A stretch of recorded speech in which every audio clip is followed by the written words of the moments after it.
Oke, ini unit cuma D140. Ini kalau misalnya kejadian suka bunyi-bunyi, ini di salah satunya di puli ini. Jadi gesekan antara belt ini sama pinggiran ini nih. Ini yang bikin bunyi cuat-cuit tuh. Terus kemudian kalau saat maju mundur ada bunyi di sini, pinggiran ini. Ini untuk maju mundurnya udah nggak bunyi, cuman yang untuk kanan kirinya nih. Ini kalau kita lihat juga, kalau kita perhatikan, ini kan mesin lama nggak dipakai ya, lama diem. Ini kelihatan ininya kayak baling kayak gitu loh, agak apa namanya, iya kan, gerakannya kayak oleng gitu. Nah ini kenapa bisa oleng seperti itu, karena asnya bengkok ternyata. Ini asnya nggak bisa dipaksa untuk dilurusin karena asnya cukup besar ya. Ini asnya cukup besar, kurang lebih 6 mili.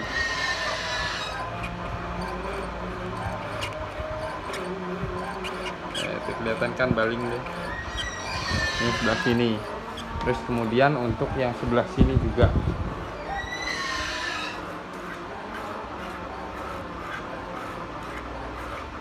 Sebelah sini kalau nah begini agak kelihatan ya.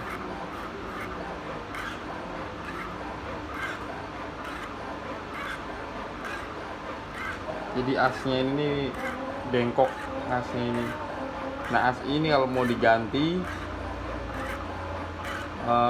harus dicopot dulu ini, harus dicopot dulu.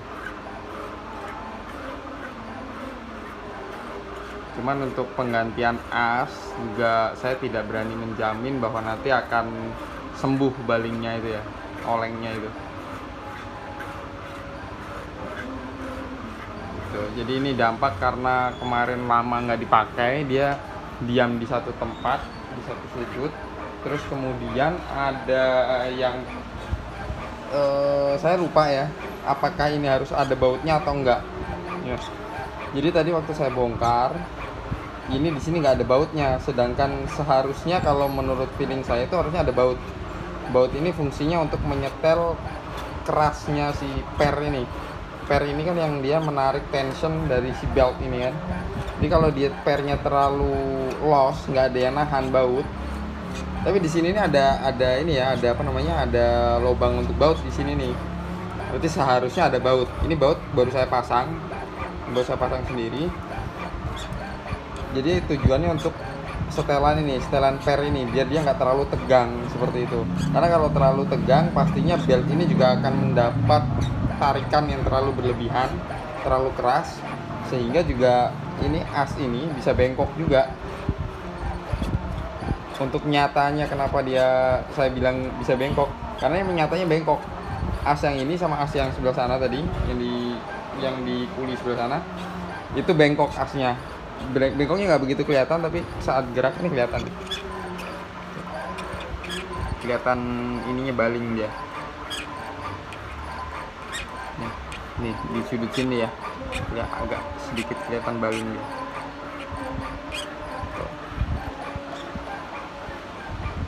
Jadi ada suara cit cit cit. Walaupun bunyinya nggak banyak, tapi cukup mengganggu kan.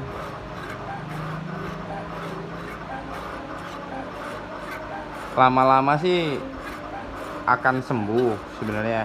Jadi cara untuk menghilangkan suara itu, selain tadi harus mengganti as ini, tapi mengganti as ini juga saya nggak jamin ya. Karena takutnya yang baling bukan hanya dari asnya, tapi dari dudukan ini, dudukan bearing ini. Takutnya dia di situ juga yang bermasalah. Untuk menghilangkan suara itu bisa dengan cara yang agak lumayan ekstrim, yaitu mengurangi lebar belt ini. Lebar beltnya dikurangi. Jadi dia biar tujuannya biar nggak gesek kupingnya ini nih. Itu.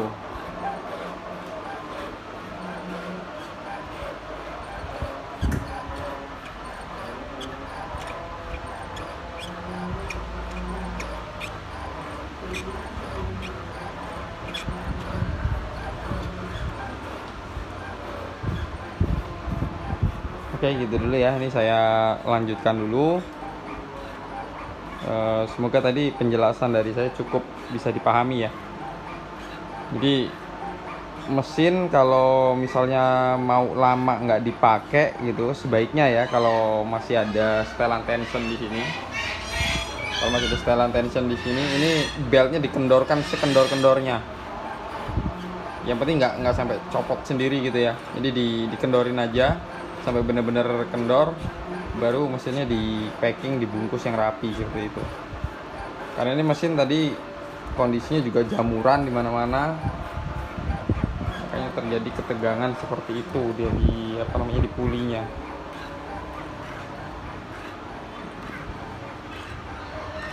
Sementara untuk di saat ini saya tes buat kotak-kotak seperti ini ya. Ini lebar 130, panjang ke bawahnya ini totalnya 3 meter. 2 meter. Ini saya pakai speed 400 ya. Speed 400. Ini kalau untuk force-nya nggak pengaruh karena saya nggak pakai pisau nih. Terus kemudian untuk koneksinya saya menggunakan USB. Nah, satu hal, saat mesin seperti ini kan kita lihat ada lampu merah itu ya. Ini jadi saat mesin terkoneksi dengan komputer, itu lampu merahnya nyala.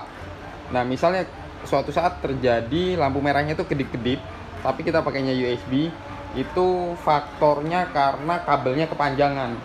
Nah, di sini ini pakai kabel, nah ke sini ke komputer ini kabelnya kurang lebih panjang 5 meter. Nah, sedangkan idealnya kalau kita pakai kabel yang tanpa booster, tanpa tambahan daya, itu maksimal di 3 meter itu udah paling panjang sebenarnya ya. Kalau sampai 5 meter itu idealnya tetap pakai tambahan hub yang ada boosternya. Jadi powernya, arusnya itu nggak keputus di tengah jalan.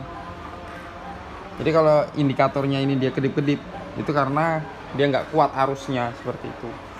Karena kan kabel USB itu dia menggunakan arus 5 volt. Nah, kalau dia terlalu panjang 5 voltnya itu ampernya nggak nyampe dia. Dia harus tambahin namanya USB extender yang ada yang tipenya aktif.